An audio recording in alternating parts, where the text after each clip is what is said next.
감사합니다.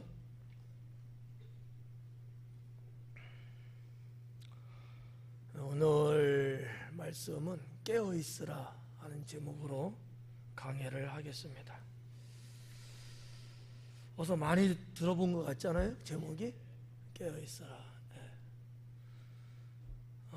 이 깨어있으라는 이 말씀은 100번을 이야기해도 양이 안 차요. 깨어있지 않는 자는 죽을 것이고 깨어있는 자는 살 것이고, 깨어있다는 이 의미가 우리 평생에 지워져서는 안 될 그런 어떤 영성이라고 볼 수 있기를 바랍니다. 29절 말씀에 보면 이에 비유로 이르시되 무화과 나무와 모든 나무를 보라 그래요. 28절까지가 말세에 나타날 징조에 대한 것이었다고 하면은 예수님 오실 때 아마 그 당시에 있었던 유대인들인데 이게 뭐라고 할까, 이해를 잘 못하고 있었는지도 몰라요.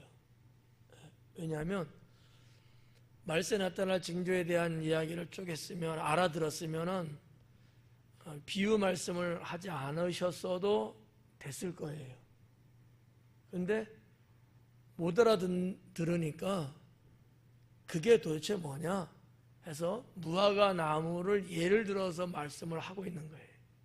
그럼 왜 유대 백성들은 예수님의 말세에 대한 나타날 징조를 왜 이렇게 잘 이해를 못하고 못 알아들을 수밖에 없었을까? 이런 어떤 의문점이 생길 수 있거든요. 물론 여기에 대해서 누구도 그럴 거라고 생각은 아마 안 할 거예요. 제가 볼 땐 그렇다는 거죠. 근데 거기에는 타당한 어떤 이유가 성립이 돼요. 왜냐하면 예수님 당시의 유대인들은 이 종말에 대한 사상이 거의 없다고 봐야 돼요. 과거에는 있었어요. 이사야 선지자 때나 아니면 이사야 선지자보다도 더 지나와서 주전 한 400년 정도 어간의 선지자들, 예를 들어서 말라기를 시작해서 학개나 미가냐 스가랴냐 이런 등등의 선지자들이 있을 때는 하나님께서 선지자를 통해서 종말에 대한 말세에 대한 말씀을 하셨어요. 그런데 짧게는 400년이고요 길게는 600~700년이 지난 시점이에요. 그 조상들이 들었던 그 말씀을 이게 내려오지 거의 못했을 거다. 또 선지자를 통해서 말씀은 전했지만 그 당시에 유대 백성들이 선지자의 그 말씀을 정말 마음판에 새기고 제대로 신앙으로 간직했겠느냐 라는 것도 반신반의예요. 그러니까 그것도 잘 안 됐을 텐데 그나마 그거라도 쭉 이어져 내려왔겠느냐라는 거예요. 400년 세월을. 이것도 너무 희미하다라는 거죠. 하나님께서 선지자를 쭉 세워서 잘하든 못하든 계속해서 선지자를 세워갖고 말씀을 주셨는데 그것이 주전 400년 말라기 때까지만 왔고 끊어졌단 말이죠. 그리고는 하나님이 선지자를 보내지도 않았고 말씀을 주지도 않아요. 이거를 역사적으로 보면은 이스라엘의 중간기다 이렇게 말하기도 하고, 복음으로 말하면 암흑기, 흑암기라 이렇게도 말할 수 있거든요. 그러니까 복음으로 볼 때, 영적으로 볼 때 캄캄한 칠흑같이 어두운 시절이었단 말이에요. 여기에서 그와 같은 신앙이 미비하지만 미비한 신앙인마저도 과연 이어질 수 있었겠느냐라는 거예요. 제가 보는 관점에서는 거의 불가능했다. 그러니까 이 생소한 거예요. 신기하기도 하고 두렵기도 하고. 왜? 당대에 자신들이 살고 있는 그 시대는 그런 말을 말하는 사람이 전혀 없어요. 없어요.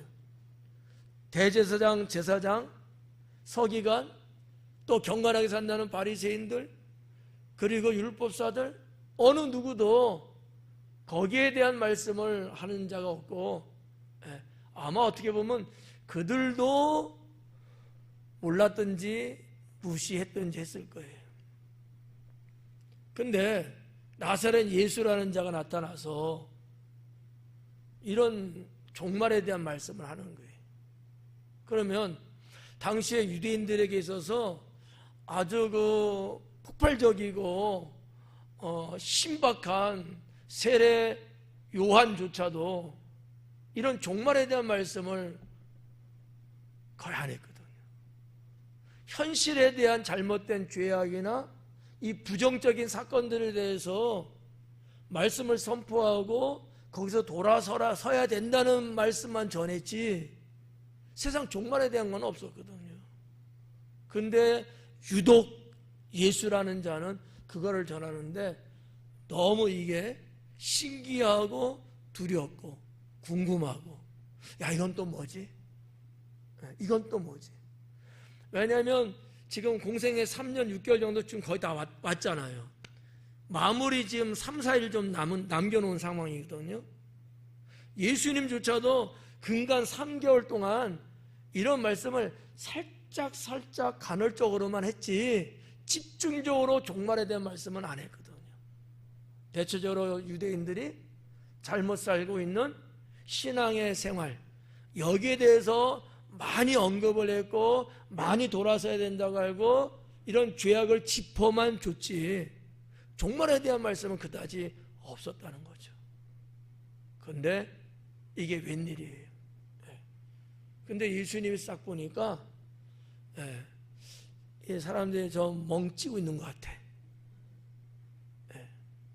그러니까 예수님 성품상 그냥 넘어갈 수 없었던 거야. 이거를 말씀했을 때는 알게 하기 위해서 말씀한 거잖아요. 그런데 잘 모르고 있는 거야. 연결이 안 되는 거지 지금. 그래서 이것을 다시 한번 알아들을 수 있게끔 비유로 말씀하고 있는 것이 오늘 말씀이 아닐까라는 거죠. 좀 그럴싸해요? 왜 예수님은 무화과 나무와 다른 모든 나무라는 표현을 쓰면서 비유를 했겠느냐라는 거, 이것도 그다지 중요하진 않지만 이해하는 데는 도움이 되는 거예요. 무화과 나무는 영적으로 유대인을 가르치는 거예요. 근데 지금 그거 이전에 무화과 나무가 지난 겨울을 지나고 싹이 트고 잎이 나고 이런 어떤 한 나무의 성장기에 대한 것을 말씀하고 있는 거거든요. 이해가요? 여기 보면은 29절에 하신 말씀이에요. 무화과 나무와 모든 나무를 봐라. 이 말은 좀 전에 말씀했던 것처럼 잘 모르고 어벙벙하고 뭔가 좀 그러니까 야, 좀 봐봐. 이런 어떤 어투, 이런 어떤 상황적인 표현을 지금 하고 있는 거거든요. 그냥 야, 봐! 이게 아니에요. 무화과 나무 뿐만 아니라 모든 나무, 거의 모든 나무들은 다 비슷하잖아요. 물론 과목에 따라 종목에 따라서 그것이 좀 다를 수는 있어요. 시차가 있죠. 그렇지만 대체로 다 비슷해요. 그러니까 무화과 나무라는 것도 유대 팔레스타인 지역에서 그것도 역시 이제 겨울을 지나고 봄이 되면은 얘가 물기가 올라와요. 나무에 겨울에는 어차피 어때요? 메마른 상태거든요, 나무는. 근데 이게 봄이 되면 이 지면으로부터 이렇게 빨아들인다는 물기가. 그래서 나무 자체가 물기가 올라오기 때문에 달라요, 모습이. 여러분 보는 모르죠. 근데 늘 나무를 접하고 사는 사람들은 알아요, 그거를. 일반 사람은 모르겠지 뭐. 근데 유대인들은 알아요. 왜? 무화과 나무는 이스라엘 백성의 3대 나무예요. 눈 뜨고 보면 무화과 나무고요. 집 떠락이나 바깥에도 무화과 나무고요. 어디를 가든지 무화과 나무가 있어요. 그러니까 태어나면서부터 죽을 때까지 무화과 나무를 떠날 수가 없어. 늘 동고동락하는 거예요. 그럼 여러분 얼마나 잘 알겠어요. 그 나무 하나만 봐도 상태가 어떤지, 지금 상황이 계절이 어떤지, 지금 가뭄인지 뭔지 안단 말이지. 이거를 지금 주님은 말씀한 거예요. 예를 들어서 사과나무를 보라. 이거는 유대인들이 거리가 멀어. 이걸 이해하셔야 된다는 거예요. 그러니까 무화과 나무가 생성되고 자라고 그러면서 오는 성장과 변화에 대한 이거를 보면은 때가 어느 때다라는 것을 알 수 있지 않느냐, 이 말씀을 하고 계시는 거거든요. 근데 누가는 독특하게 무화과 나무만 말을 하는 게 아니고 무화과 나무와 모든 나무 이렇게 말하고 있다는 거죠. 여기에는 아마 영적인 의미도 있지 않을까. 무화과 나무는 유대인을 상징하는 거라면 모든 나무는 지구상에 있는 모든 백성을 다 말하는 거예요. 이 29절의 이 말씀과 나중에 뒷부분에 가면은 종말이 유대 백성들, 예루살렘, 팔레스타인 여기만 임하는 게 아니고 지구상의 온 백성들에게 임할 거라는 말씀을 하시거든요. 이거하고 서로 연결이 딱 되는 거예요. 이거 이해하면은 신학교 1학년. 봐봐요.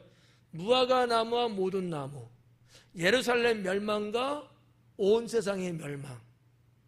매칭이 좀 되지 않아요?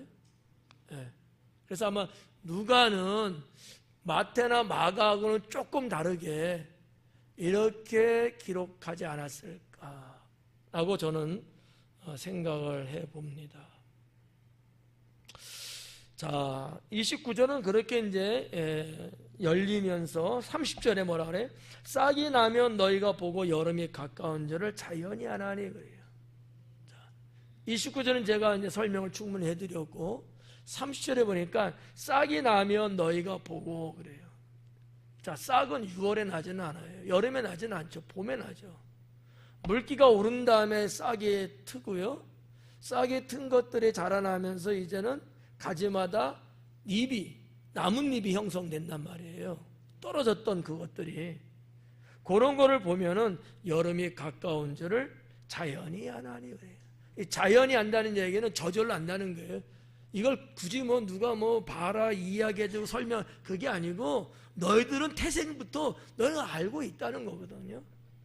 근데 여기에 이제 우리의 한국 성경에 빠져 있는 단어가 있어요.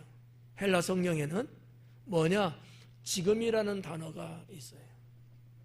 자, 이 말씀을 다시 보면 지금 싹이 나면 똑같은 단어인데 또 어떤 단어로 번역할 수 있냐면 이미 싹이 나면 이렇게도 볼 수 있어요. 근데 이미라는 단어보다는 제가 볼 때 지금이라는 단어가 훨씬 좀 맞을 것 같아요. 6월절이거든요. 지금 계절상 6월절이에요. 싹이 난과 6월절하고는 관계가 있어요. 계절적, 시간적으로서. 이게 타이밍이 맞아요. 그러니까 지금 싹이 나면 너희가 보고 여름이 지금 가까이 온 줄 알라. 지금이라는 두 단어가 있는데 두 단어 다 빠졌어요. 해석하는 데는. 그러니까 그냥 싹이 나면 그냥 너희가 여름이 가까운 줄 이게 아니고 예수님은 콕 찍어서 언제? 지금이라는 거예요. 지금. 예수님이 지금 백성들 앞에 있는 지금, 십자가를 바라보고 죽음 앞에 있는 지금이라는 이 시간적 사건, 이 단어가 어떻게 보면 중요하다라는 거죠. 우리 신앙생활에서도 마찬가지입니다. 자, 우리들은 과거, 현재, 미래라고 하는 어떠한 시간의 이야기들을 갖고 있어요. 근데 신앙은 말이죠, 신앙에 있어서의 시간은 과거와 미래가 없어요. 현재만 있는 겁니다. 왜냐하면 과거와 미래 이것을 말하는 것은 사람들에게 필요한 거예요. 하나님의 시간은 과거도 없고 미래도 없어요. 다 현재예요. 예를 들면 저도 비유로 말하면 여기 마이크 봉이 있잖아요. 여기가 이쪽에 과거입니다. 그러면 미생물 같은 아주 작은 것들이 이 마이크 봉을 보면 크다고 볼까요? 작다고 볼까요? 에? 크다고 보겠죠. 자, 미생물이 여기 있어요. 뭐 파리든 개미든 뭐든 더 작은 플랑크톤 같은 것도. 자, 여기 있는데 여기가 보여요, 안 보여요? 이쪽은 보여요, 안 보여요? 어디만 보여요? 여기만 보여요. 이게 현재야. 그것들에 의해서 여기는 과거예요. 여기서 살아온 거야. 여기 살아갈 거예요. 그러니까 과거, 현재, 미래가 그런 존재들에게는 있어. 우리라는 존재에게는 과거, 현재, 미래가 있어요. 우리의 존재는 미생물과 같은 존재일 뿐이야. 먼지니까. 근데 우리를 창조하시고 세상 만물을 창조하신 하나님이 볼 때는 이렇게 보이는 거야. 저는 볼 때요, 얘가 과거가 아니야. 얘가 미래가 아니거든요. 다 현재예요, 그냥. 이거 모르면 IQ 60도 안 돼. 이해 가셔요? 내가 볼 때나 시간적으로 과거다 미래다 말하는 거지, 하나님이 보시는 시간은 다 현재예요, 현재. 지금이 중요하다는 거예요. 그래서 신앙생활 하는데 여러분, 하나님은 언제나 여러분에게 다가오시고 말씀하실 때 지금 현재로 오셔요. 그런데 우리는 현재로 대답하기보다도 과거로 대답하든지 미래로 대답을 많이 해요. 저 어땠어요? 이런 표현이나 저 나중에 할게요. 언제 되면 할게요. 예, 아멘, 지금이에요. 이렇게 대답을 안 한단 말이야. 하나님은 나에게 현재의 시간으로 찾아오셨는데 나는 자꾸 여기서 삐져나가려고 그래. 제가 전에는 잘했었는데요. 제가 전에는 그것도 했었거든요. 어쩌라고? 주님은 지금을 원하신단 말이야, 지금. 근데 자꾸 과거 이야기만 해요. 어떤 사람은 자꾸 미래적인 이야기만 하는 거야. 예, 알았습니다. 제가 내년부터는 그렇게 할게요. 아니, 하나님이 그랬으면 내년 가서 말씀하시겠지. 지금 말씀 주셨을 때는 나에게 언제를 듣기를 원하시는 거예요? 지금이에요. 이걸 우리가 말씀을 통해서 좀 깨달으면 참 좋겠다. 성령님께서 여러분에게 감동을 주시잖아요? 언제 주셔요? 그럼 여러분은 언제 움직여야 돼요? 그래요. 이게 성경을 통해서 하나님이 말씀하시는 시간에 대한 신앙입니다. 나머지는요, 이건 사탄이 좋아하는 거예요. 사탄이. 그래서 이 싹이 나는 것도 지금 싹이 나면 너희가 본다는 거지. 그래서 여름이 가까운 줄 아는 것도 지금 안다는 거예요. 지금 나타나는 현상이니까. 자, 예수님이 지금 증상에 대해서, 지금 증표에 대해서 지금 말씀하고 있는 거예요. 그럼 그 말씀을 듣는 너희들은 언제 알아야 된다고? 지금 알아야 된다는 얘기예요. 장차 그날은 장차 오는 거가 맞지만 예수님은 그것에 대한 말씀을 지금 전해주셨는데 백성들은 지금 그 말씀을 받아들이고 지금 준비해야 된다라는 거죠. 근데 그때 오면 준비할게요 이러면 이건 틀렸다라는 거지. 이 말씀이 쭉 내려오면 36절 이하에 있는 말씀하고 연결이 돼요. 지금 준비해야 된다는 거야. 자, 주님의 날이 임하시고 세상 종말이 오고 뭐 등등으로 이른다고 봐요. 여러분은 그 주님의 재림하심 세상 종말이 오는 여기에 대해서 여러분 어떻게 믿으셔요? 아직은 믿기는 조금 그래요. 믿으셔요? 근데 그날이 오는데 내가 그날 때문에 화를 입는다든지 주님이 오셨는데 내가 주님을 영접하지 못하고 낙동강 오리알처럼 떨어져 나간다든지 그럴 수도 있지 않겠어요? 전혀 없어요. 그럴 리는. 그러지 않으려면 지금 우리가 신앙의 삶을 온전히 살아야 된다는 거지. 그 부분은 나중에 또 거기 가서 다시 또 말씀을 해드릴게요. 그냥 읽으면 30절이 아무것도 아니지만 이러한 숨겨져 있는 듯한 메시지를 알고 보면 이 말씀이 참 중요하구나 라는 거죠. 자, 31절에 보니까 이와 같이 너희가 이런 일이 일어나는 것을 보거든 하나님의 나라가 가까이 온 줄을 알라 그래요. 이와 같이 너희가 이런 일이 일어나는 것을, 이런 일이 일어나는 거예요. 자, 이런 일은 어떤 일이 일어나는 거예요? 그게 25절과 26절에 기록된 내용이에요. 25절에는 뭐에 대한 거죠? 1월 성신에 대한 거. 26절은요? 무서워갖고 사람들이 기절하고 권능이 흔들린대요. 이런 일들이 일어나는 거야. 이게 지난날에 우리 평범하게 사는 동안에 있는 그런 자질 이런 게 아니에요. 정말 전무후무할 정도로 과거에도 예전에도 없었던 그 어마어마한 일들이 일어난다는 거지. 그게 지금 31절에 너희가 이런 일이 일어나는 것을 본다면, 이런 일이 하나님 나라가 가까운 줄을 알라. 하나님 나라가 온 건 아니에요. 이런 일이 막 일어나고 있는가. 그런데 아직 하나님 나라는 임하지 않아요. 하나님 나라가 온다는 것을 사인하고 있는 거지. 사인하고 있는가. 그러니까 뭐 하라고? 준비하라고. 사인 주는 거예요. 여러분들이 아직까지는 이런 일을 본 적이 없을 거예요. 앞으로는 볼 수 있어요. 보기가 끔찍하면 지금 죽으시면 돼요. 아니면 방법 하나 있어요. 예수님 하신 말씀처럼 내가 신앙으로 장성하고 내가 성령으로 충만한 삶을 살면 이와 같은 일이 일어난다 할지라도 내가 그것 때문에 해를 받는다든지 그것 때문에 잘못되지는 않아요.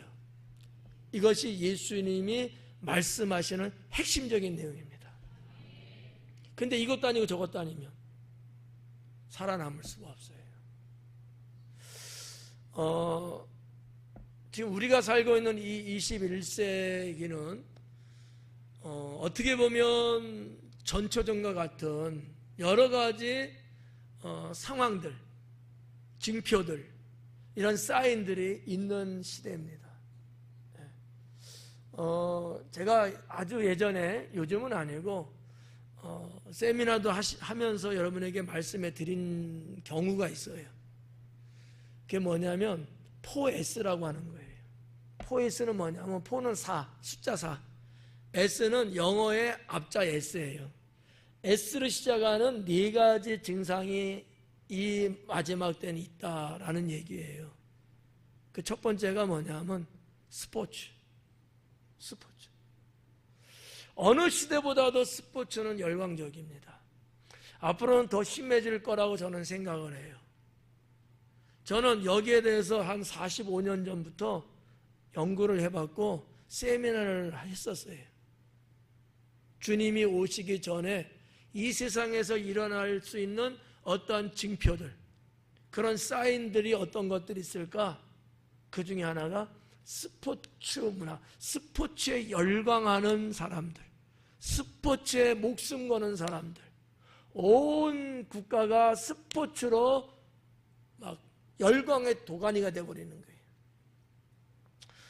거예요. 그 옛날에도 스포츠 있었잖아요. 근데 그때는 스포츠가 아주 단아했어요. 단아. 그냥 이것도 없고 아무것도 없어. 그냥 밋밋해. 근데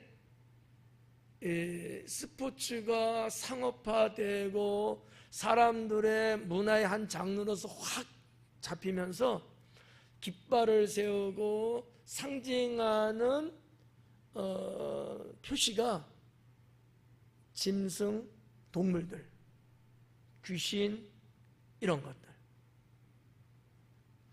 왜 그런지 몰라 다 그렇게 표현하고 있어. 다 그렇게. 이 현상이 앞으로 가면 갈수록 더 어마어마하게 자리를 잡을 것이다라고 내다보는 거예요. 저는 45년 전에 이거 세미나를 하고 다녔었어요. 그때는 이렇게까지는 없었어. 예. 우리가 뭐 간단한 스포츠들 많이 있잖아요.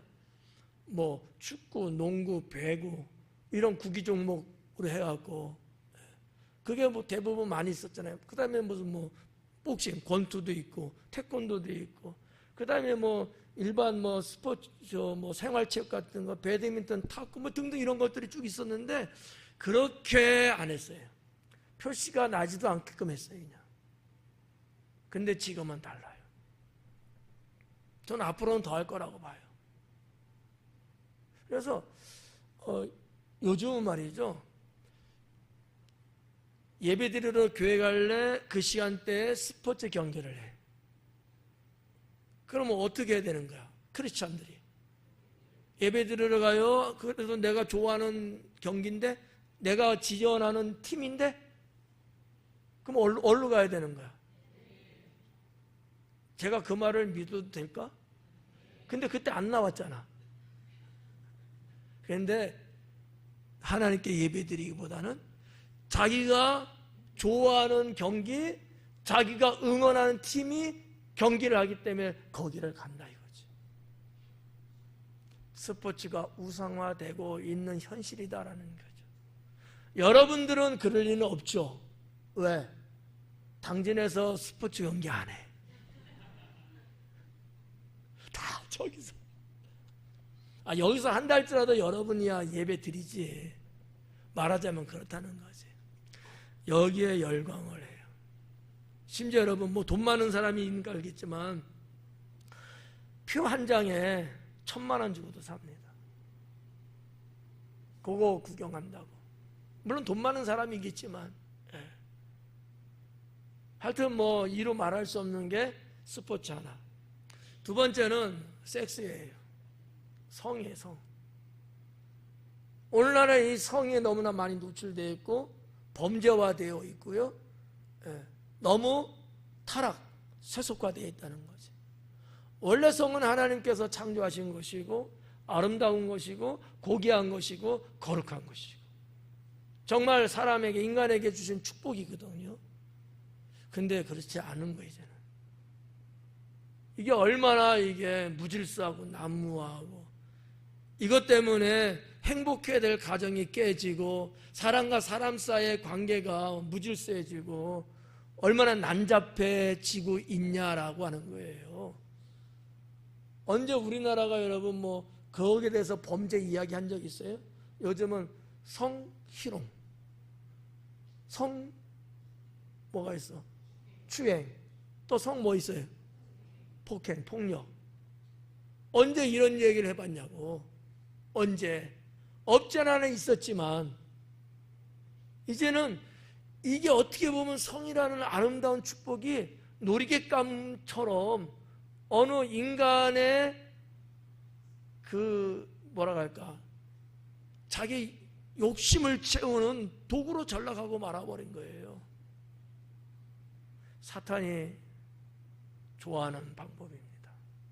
인간을 파괴시킬 수 있거든요. 세 번째는 스크린. 옛날에 저 어릴 때 초등학교 들어가기 전인가 들어갈 쯤인가 그때 TV를 처음 집에서 이제 TV를 사갖고 흑백 TV 봤어요. 지금은 칼라 TV 칼라 정도가 아니잖아. 해상도가 어마어마하게 좋아갖고 정말 지금 사람 앞에서 보는 것 같은 그런 이제 있잖아요. 이 스크린은 모든 것을 다 포함하고 있어요. 영화, 드라마, TV, 심지어는 뭐까지? 우리들이 가지고 있는 핸드폰. 이 스크린 문화가 극도로 발전해 나가고 인간들의 영혼을 장악할 거라고도 생각을 해요. 여러분, 뭐 틈만 나면 꺼내서 핸드폰 보잖아. 그죠? 이번에도 여행하는데 어제였는데 식사 끝나자마자 핸드폰들 다 들고 또 이렇게 또 보고. 예. 이 젊은 층들은 말이죠, 핸드폰이 우상이야. 너 엄마가 좋아, 핸드폰이 좋아하면 뭐라고 대답할까? 핸드폰이라 그래. 엄마라고 말하는 건 거짓말이야. 산지는 아니겠지. 엄마가 더 좋지. 하여튼 이거는 제가 그냥 하는 얘기가 아니고요, 중고등학생을 대상으로 설문을 조사했었어요. 거기에 나온 수치입니다. 네. 너의 인생 보물 1호가 뭐냐라고 했을 때 1, 2, 3, 4 이렇게 있는데 1순위가 핸드폰이었습니다. 네.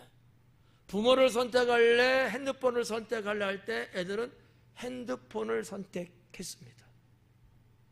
부모들이요, 착각하지 마셔라. 여러분보다 핸드폰을 더 좋아합니다. 그런 세상이 된 거예요. 이게 기가 막힌 거예요. 이 핸드폰도 스크린의 하나란 말이지. 우리 옛날에 드라마 그 시간에 못 봤으면 못 보는 거 아니에요? 요즘은요, 다 불러서 봐. 이 정도로. 아무튼 이 스크린. 마지막 네 번째는 사운드예요. 사운드. 자, 음악 말고 사운드, 소리, 그냥 소리가 지배하는 세상. 소리가 어마어마하게 사람들의 영혼을 갉아먹듯이. 그래서 한때는 음악인 같은, 뮤직인 같은데 괴성이 잔치를 벌리는 음악, 고송이 막 알아듣지 못하는 찢어지는 소리. 심지어 여러분, 이 컴퓨터가 많이 발달하면서 어때요? 다 컴퓨터로 지금 다 제작하고 다 하잖아요? 여기에 전혀 알 수 없는 비트음이 막 들어오는 거예요. 비트음이. 그리고 그 음악 속에 사탄의 메시지를 집어넣을 수 있어요. 지금은 과학적으로. 이 가청 주파수라고 하는 말이 있거든요.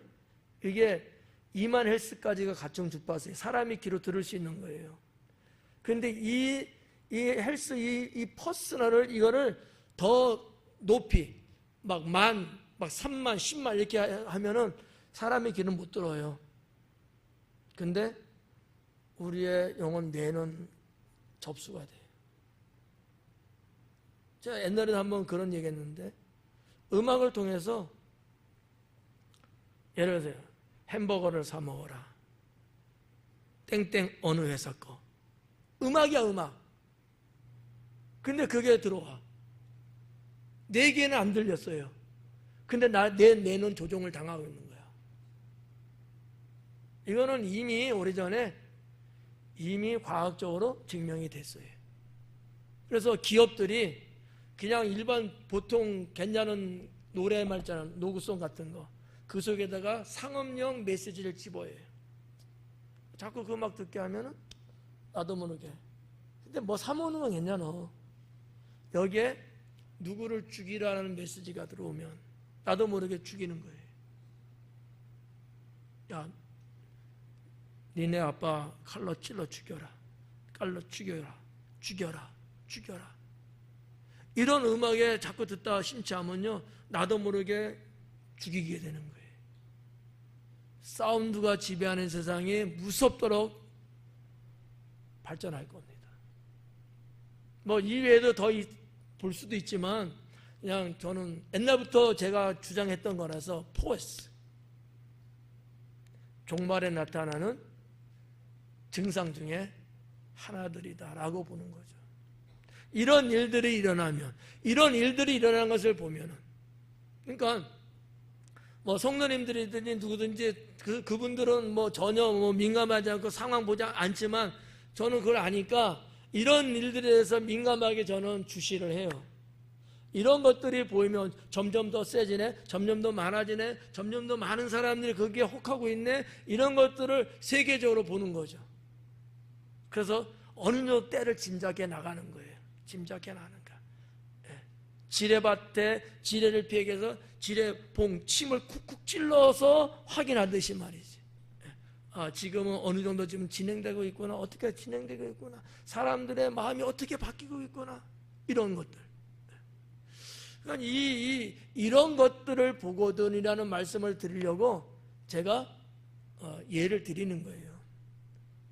여러분이 여기에 막 심취하고 미치도록 그냥 거기에 몰두하고 이럴 필요는 없어요. 하지만 알고는 있어야 된다는 거지. 뉴스라든지 여러분의 뭐 삶의 현장에서 이런저런 그런 것들 보이면 세상이 점점 그렇게 가고 있구나. 여러분 디모데후서 보면은 사랑이 식어져 가고 이런 말도 예언되어 있잖아요. 사랑은 많이 말하는데 진짜 사랑은 없어지는 시대를 지금 우리가 살고 있단 말이에요. 뭐 우리가 지지난 시간에도 뭐 지진이라든지 해일이라든지 화산 폭발이라든지 홍수, 가뭄 이런 자연재해적인 것들 말씀드렸잖아요. 이걸 단순하게 그냥 뭐 있을 수도 있는 거다 이렇게 보면 안 된다는 거예요. 점점 더 심각한 상태로 지금 가고 있다라는 것을 우리가 어느 정도는 인지하고 거기에 대한 대비책적인 신앙생활을 해야 된다는 거지. 그게 싫으면 지금 죽으라는 거지. 그건 또 아니잖아요. 그래서 이 31절에서는 요거 하나를 잊지 말았으면 좋겠다. 이런 일이 일어나는 것을 보거든 하나님 나라가 가까이 온 줄은 알고 있으라는 거야. 무방비 상태로 아무 생각 없이 살지 말고 여기가지고 싸우니 그러지 말고 주님이 예언하신 그때가 점점 더 심하게 지금 오고 있구나, 이거를 의식하고 있어야 된다는 얘기죠. 32절에 보니까 내가 진실로 너에게 말하노니 이 세대가 지나가기 전에 모든 일이 다 이루어지리라 그래요. 이 세대가 지나가기 전에 모든 일이 다 이루어진대요. 이 말씀이 이제 헬라 성경에는 앞뒤가 좀 이렇게 바뀌어 있어요. 무슨 얘기냐면 모든 일이 다 이루어지기 전에는 그거예요. 뭐라 그래요? 이 세대가 지나가지 않는다라는 거야. 모든 것이 다 이루어져야 돼. 앞에서 이야기했던 어떤 증거, 징표, 표시 이런 사인들이 다 되기 전에는 종말이 오지 않는다는 거야. 그러니까 주님이 재림하시는 이런 종말이 오기 전에 그런 증거들이 있다는 거예요. 그게 다 나타나고 난 다음에 주님의 때가 온다는 거예요. 그러니까 주님의 때가 언제냐, 몇 날 몇 시인지는 모르지만 이런 것들을 보면 우리가 어느 정도는 예상을 할 수도 있다라는 거죠. 이단들처럼 몇 년, 몇 월, 며칠 어디에 만다, 이건 전부 다 가짜예요. 사입이고 이단이에요. 알 수는 없어. 그러나 대략적으로 증거들을 보면 알 수 있다라는 거죠. 32절은 그렇게 되어 있는 거죠. 이 세대가 지나가기 전에 모든 일이 다 이루어지리라. 다 이루어지기 전에는 안 된다는 거예요. 다 이루어져야 된다는 거야. 왜? 예언된 거니까. 예언된 것이 이루어지고 나서 끝날이 오는 거예요. 그러니까 조금 민감하게 우리가 좀 신앙적인 눈을 갖고서 보면은 충분히 어느 정도는 감지할 수 있다라는 거지. 예전에도 한번 말씀드렸죠? 사람의 뇌에다가 칩을 심는다는 거 하고 있어요. 그래서 그게 사람의 뇌파를 같이 연결해 갖고 컴퓨터로 조작하면 그 사람은 자기도 모르게 움직여요. 지금은 의학적으로 지금은 심어요. 그런데 언제까지 의학적으로만 쓰겠냐, 그 기술을. 사람을 조종하는 것도 쓰거든요. 뭐 깊이 있는 내용은 제가 피할게요. 어느 모 서울의 병원에서 하고 있는 거니까. 혹시 모르지, 나 수술한다고 시켜놓고 잠든 새에 심어놨는지. 정말이라니까. 그럼 우리의 세포 인자를 걔네들이 추적해서 알아갖고 바로 데이터로 날려보내요. 내가 무슨 병 걸리는지를 다 알고 있어. 그래서 그런 시대예요.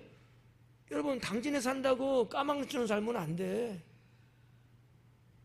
사탄이 이거를 쓰려고 하면 우리는 그냥 눈 뜨고 죽는 거예요. 세상이 그렇게 지금 가고 있다는 거지. 그러니까 성경 계시록에 뭐라 했어요?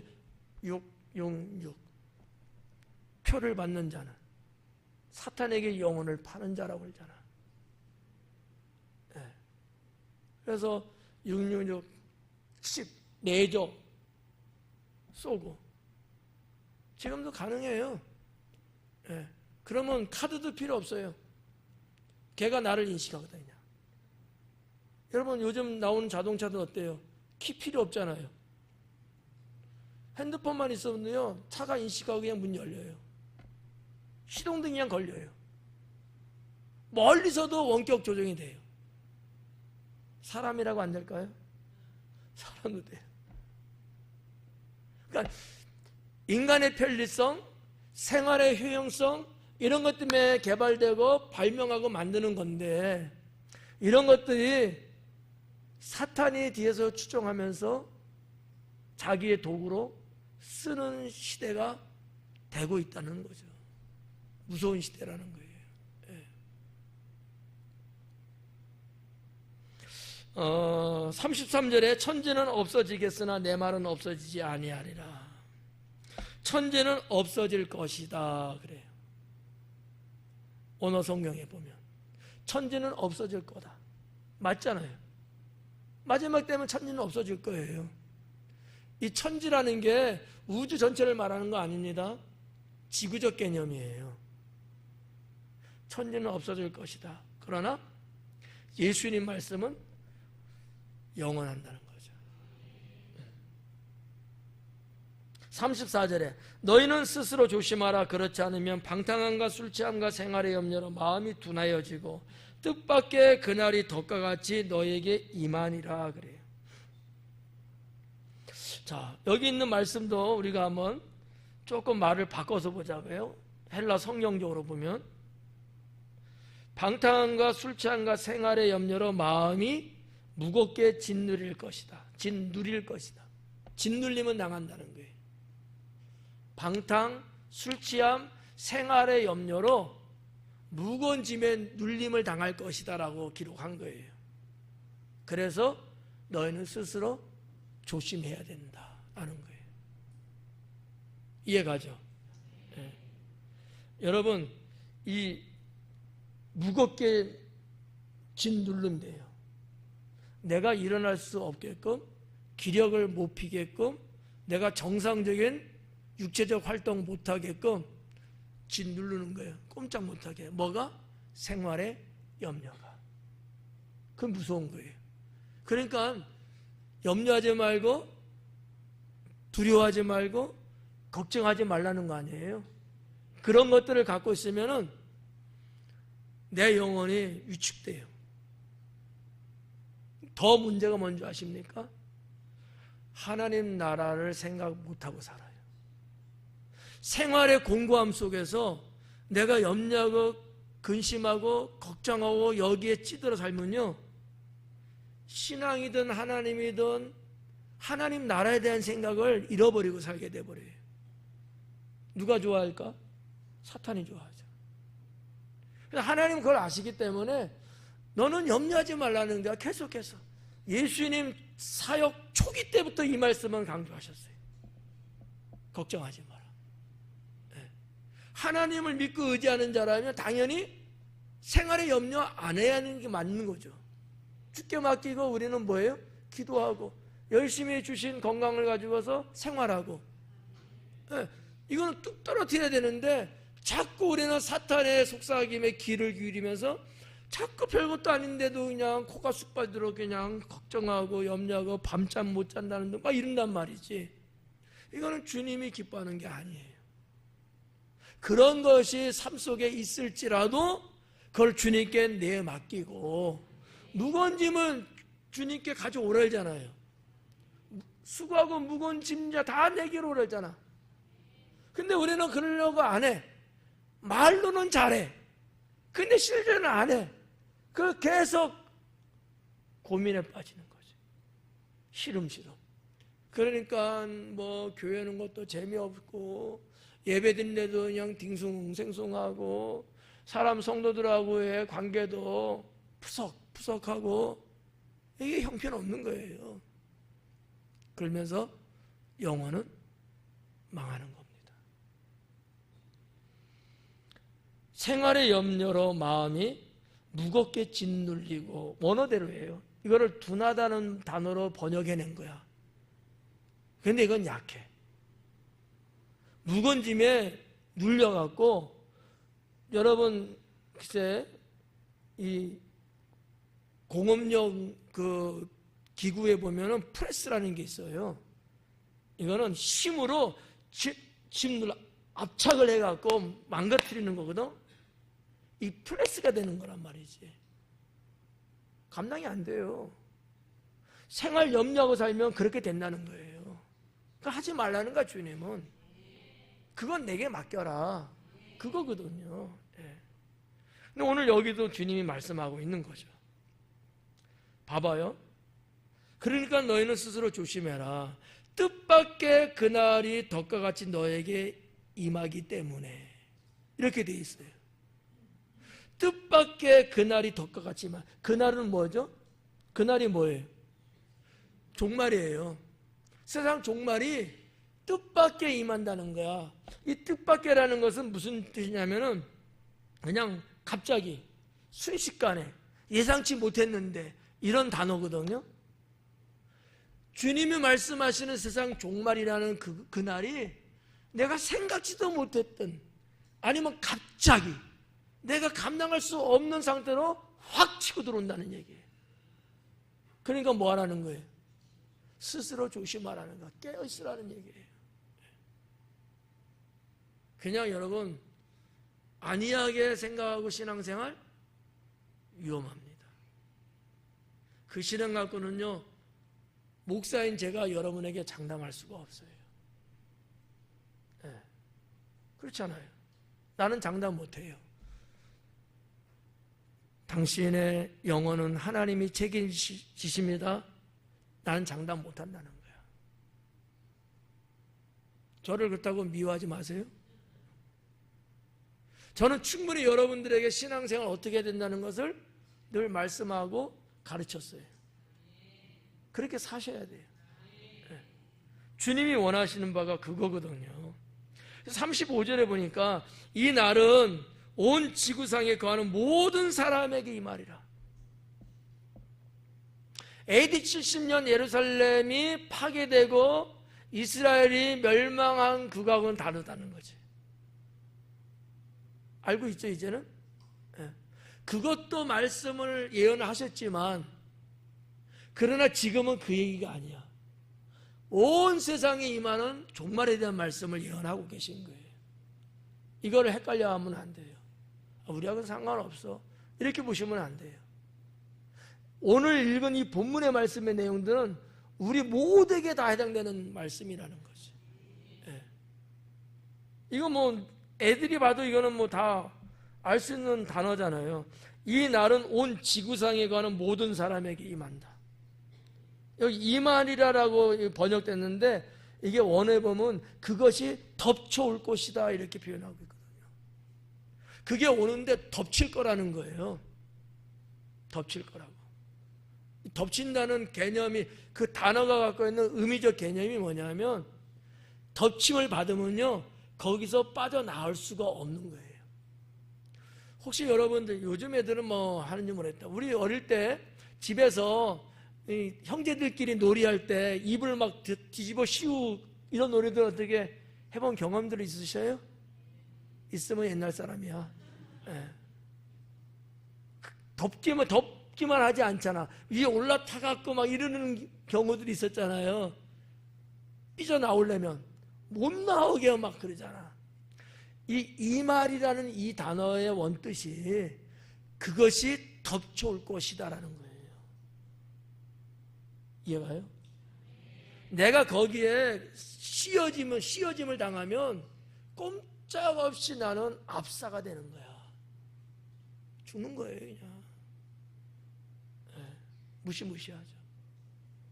그래서 36절에 뭐라고 기록했냐면 이러므로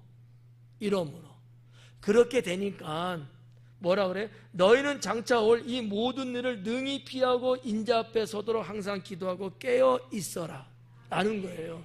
그래서 두 가지를 주님이 명령형으로 기록을 해요. 두 가지. 하나는 항상 기도해라. 기도하라는 거예요. 언제? 항상. 매 시간마다라는 뜻이거든요. 기도해라. 그러면 오늘 한 번 기도했다. 이거 갖고는 안 된다는 거야. 예수님 말씀에 의하면. 예수님 말씀에. 근데 하루에 한 번도 안 하잖아. 어떤 사람 일주일에 한 번도 할까 말까야. 이거는 죽은 거야. 제가 누누이 말씀드리죠. 기도 없이 사는 사람은 영적으로 죽은 사람이다. 하나님과의 교통도 없는 사람, 기도 안 하는 사람은 교회는 나오고 예배는 드릴지 몰라도 하나님과는 맥이 끊어진 사람, 그 영혼은 살 수가 없어요. 오늘 자 본문 말씀에 종말에 대한 말씀이에요. 이와 같은 일들이 벌어지는데 여기서 살아남을 수 있는 사람은 방법 하나, 항상 깨어 기도하는 사람이에요. 기도하는 사람은 그런 날이 온다 할지라도 그거로 인해서 해를 받지도 않고, 기도하는 사람은 하나님이 거기서 피할 길을 주시고, 이런 하나님의 구원의 은총이 늘 기도하는 사람에겐 있다라는 얘기예요. 근데 기도 안 하는 사람이 문제지 뭐. 우리 두 남성분들, 셋, 맞네. 어때 여러분들은?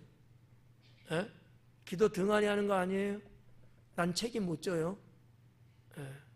그때 나한테 와서 껄껄하지 마세요.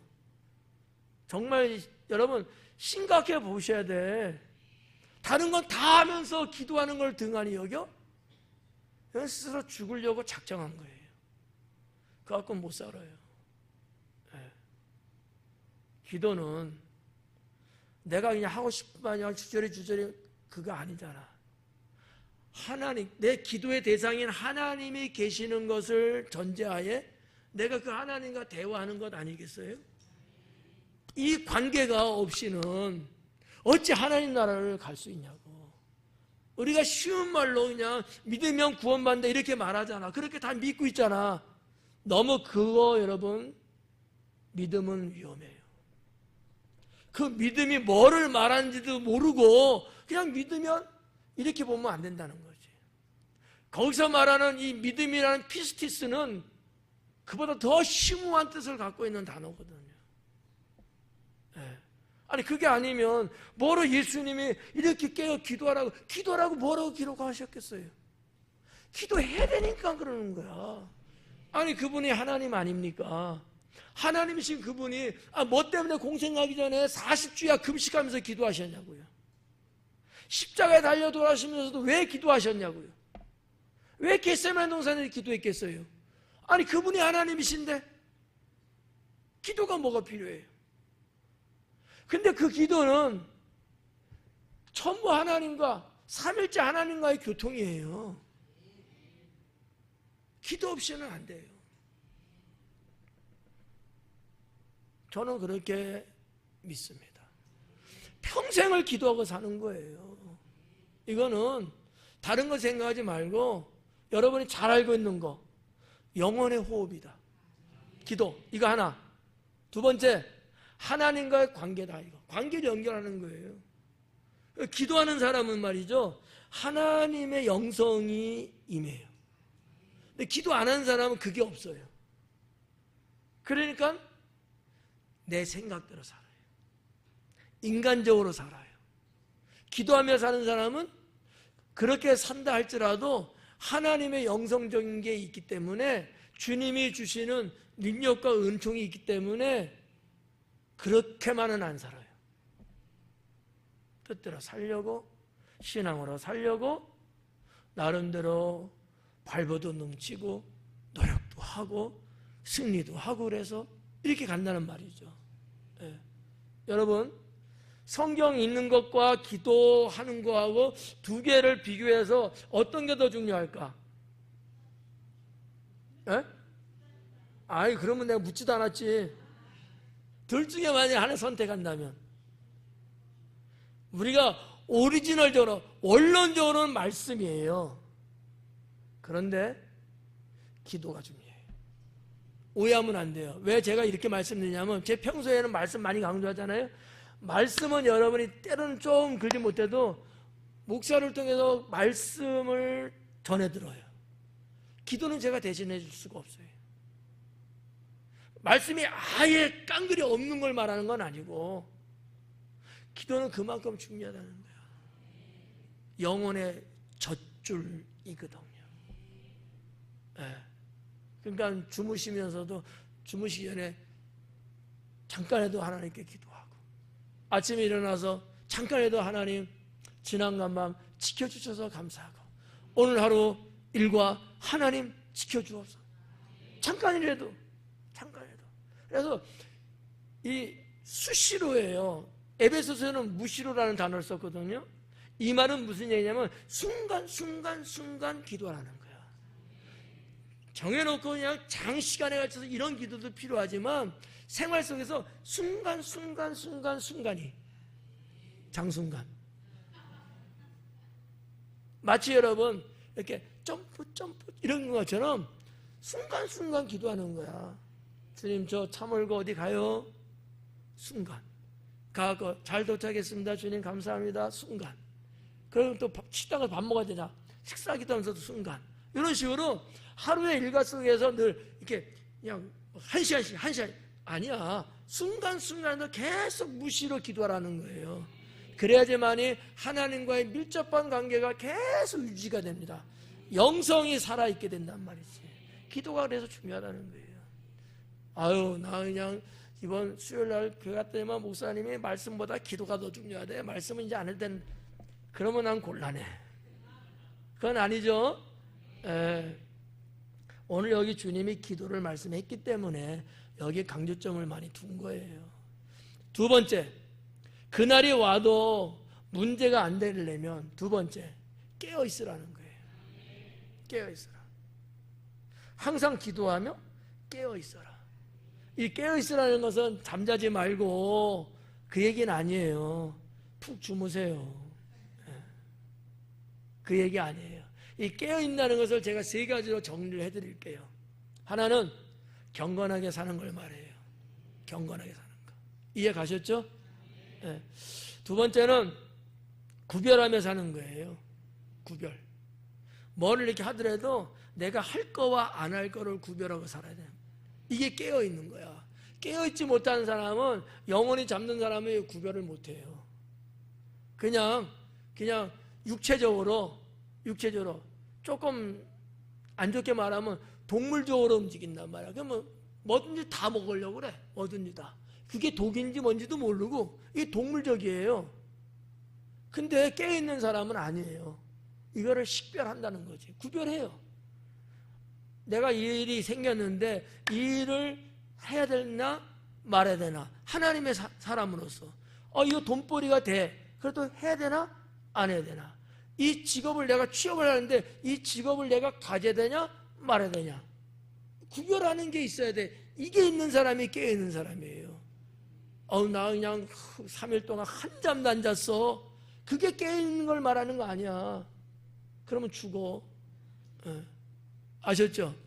그러니까 경건하게 사는 게 깨어있는 거고, 매사에 구별하면서 하나님 뜻인지 아닌지 사람의 생각인지 아닌지 이걸 구별하며 사는 게 깨어있는 것이다. 세 번째는 의식을 갖고 사는 거예요. 이게 깨어있는 거예요. 의식이에요. 의식. 생각이 살아있어야 돼. 의식이 살아있어야 돼. 아무 생각 없어. 이거는 깨어있는 게 아니에요. 잠들어 있는 거잖아요. 잠든 사람 여러분 모르잖아. 의식이 없어. 근데 깨어있는 사람은 아니에요. 정말 조그만 날파리가 휙 가고 여기 머리카락 요런데 빛이 닿으면 떨어지잖아. 떨어진다 빨리 말해요. 떨어지죠? 네. 알아요 몰라요? 의식 있는 사람은 알아요. 의식 없는 사람은 몰라요. 의식이 상당히 중요합니다. 내가 살면서 하나님의 자녀로서 내가 정말 의식이 있느냐, 내가 정말 정신 차리고 있느냐, 내가 아무 생각 없이 사는 게 아니고 순간순간 그런 것들을 내가 의식하고 사느냐. 지금은 뭐 할 때구나. 지금 내가 어디 가야 되는구나. 내가 지금 교회 가서 일해야 되는구나. 내가 성도들 누구한테 전화를 해야지. 이런 의식들이 살아있는, 그게 깨어있는 거예요. 그러니까 이 깨어있으라는 말씀과 항상 기도라는 이 두 말씀을 예수님이 하신 거예요. 그날이 온다 할지라도 해를 받지 않으려면. 네, 그게 열천녀 비유 속에 있는 거예요. 깨어있는 게. 자, 요 말씀들을 보시고 또 두 가지가 있는데 뭐냐. 여기 봐봐요. 너희는 장차 올 이 모든 일을 능히 피하고. 그날은 와요. 내가 별 쇼를 다 해도 그날은 와요. 그런데 피할 수 있는 사람과 피하지 못하는 사람이 있다는 거지. 피하지 못하는 사람은 해를 받는 거예요. 어때? 괜찮겠어요? 몸집이 왕짱이에요? 네. 그런 날이 오게 되는데 해를 받지 않고 피하려면 기도하고 깨어있으라는 거야. 그러지 않으면 해 받는 거죠. 두 번째는 뭐예요? 인자 앞에 서도록. 우리 주님 앞에 설 수 있으려면 항상 기도하고 깨어있으라는 거예요. 그러지 않으면 주님 앞에 설 수 없게 된다라는 거지. 주님 앞에 서지 못하는 게 무슨 얘기예요? 죽음이에요. 음부예요. 무서운 말씀이야, 이 말씀이. 예수님이 이런 말씀들은 앞부분에도 없었어요. 이제는 십자가를 짊어지시기 위해서 이제 2, 3일 남겨놓은 상황이에요. 한 3일 정도 될 거예요. 3일. 어떻게 보면 마지막 메시지일런지도 몰라요. 자, 하여튼 36절은 그렇게 기록이 되어 있습니다. 자, 37절과 8절은 조금 결이 좀 달라요. 뭐라고 했냐면 예수님께서 낮에는 성전에서 가르치시고 밤에는 나가 감람원이라 하는 산에서 쉬셨다라고 기록합니다. 낮에는 성전에서 가르치셨대요. 그 힘들고 바쁘고 전에도 말씀드렸지만 내가 죽는 거, 내가 고난받을 거 다 아시는 주님이셔. 내가 십자가에서 죽을 것도 다 아셔. 그럼에도 불구하고 지금 백성들에게 날마다 가르치고 계셔요. 왜요? 그래야 되니까. 백성들이 모르고 있으니까. 진리를 알지 못하니까. 그러니까 예수님은 계속해서 가르치시는 거예요. 그래서 여기도 보니까 낮에는 성전에서 가르치셨다 그래요. 이게 매일같이라는 단어예요. 매일 똑같이 말씀을 성전에서 가르치셨다. 피곤하셨을 텐데. 그리고 밤에는 감람원으로 나가서 쉬셨다 그래요. 38절에 보니까 모든 백성이 그 말씀을 들으려고 이른 아침에 성전에 나아가더라 그래요. 모든 백성이 그 말씀을 들으려고 이른 아침에 성전에 나갔대.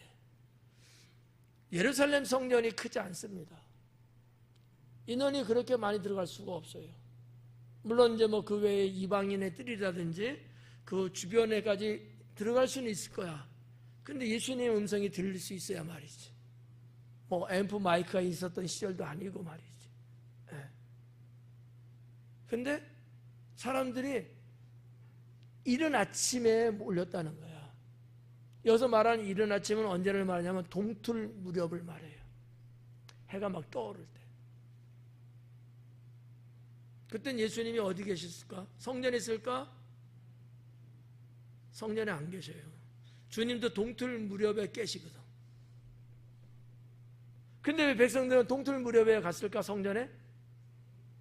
말씀을 들으려고, 그죠? 그건 다 아는 얘기고. 왜 갔을까? 에? 같은 뭐? 아침 제사 드리려고? 영성이야. 늦게 가면 주님 앞에서 말씀을 들을 수가 없어요.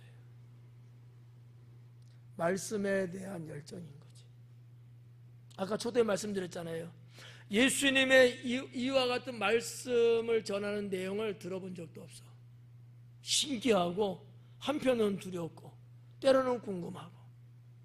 아니 가끔씩도 그런 이야기를 들은 적이 있으면은 나도 들었어 옛날에 이렇게 치부할 텐데 전혀 없는 거 이게. 그런데 예수님 말씀마다 자기들은 평생 들어보지도 못했고 제사장이나 서기관 그들에게서 한 번도 들어보지 못한 그 진리의 말씀들을 계속 전하니까 여기에 심취할 수밖에 없는 거예요. 나도 우리 교인들이 그랬으면 좋겠어. 여러분들도 예배 훨씬 일찍들 나오시죠? 왜 일찍 나오는 거예요, 근데? 에? 늦게 오면 주차하기 힘드니까? 여러분의 그런 열정만큼 예수님 당시의 사람들도 내가 그 말씀 들어야 되는데 그 진리에 대한 이 갈구함, 이 열정이 있어가지고 그 이른 시간부터 집에서 나오는 거지. 쉬운 얘기는 아니에요. 그래서 우리나라도 그런 성도님들이 우리나라도 많이 있어요. 다른 교회들도 보면. 저도 옛날에 여의도 순복음교회 청년 때 더 일찍 가. 더 일찍. 자리 차지하려고. 없어. 자리 앉을 데가 없어요. 그러면 도로에 앉아요. 도로 행길가에. 뭐야? 성전도 못 들어가. 그러니까 더 일찍 가갖고 그래도 성전 안 구석일지라도 그 성전에 들어가려고 막 이랬고. 여러분 김상원 목사님 같은 그 교회는 말이지 새벽에 교인들이 새벽에 막 예를 들어 5시 하잖아요. 막 3시 막 이렇게 오는 거야. 왜? 자리가 없어. 자리가 앉을 자리가. 말씀을 들으려고 하는데 자리가 없는 거예요. 그러니까 서울에서 막 그냥 차를 몰고 새벽에 30분 1시간씩 몰고 가. 그리고 그냥 자기 자리에 앉으려고. 이 열정이죠. 이 말씀 보니까 생각이 나요. 당시 예수님 당시에 일반 평범한 백성들, 정말 하나님을 경외하고 경건하게 살려고 하는 이런 백성들, 바리새인 등등 이런 사람들 말고 그들은 말씀을 들으려고 이른 아침에 성전에 나아갔다. 이런 사람이 천국을 갖는 거예요. 천국을. 기도하겠습니다.